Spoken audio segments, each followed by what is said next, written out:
விரும்பியது இந்நேரம் கிடைக்கிற போது ஒரு ஏக்கம் நெஞ்சில் ஏது?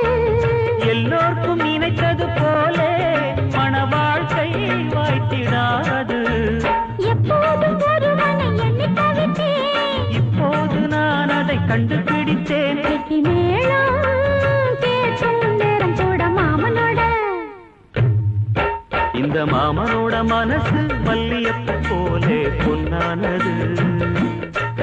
இந்த வண்ணமயில் அதனால் எண்ணியது போலே பூச்சோடுது. புத்தால கொடுமையும் கூடி வருது, சந்தோஷ நிலப்பொரு கோடி வருது. சொல்ல வார்த்தை ஏதும் இல்லை மாமனோட. இந்த மாமனோட மனசு மல்லியப்பு போலே பொன்னானது. இந்த வண்ணமயில் அதனால் எண்ணியது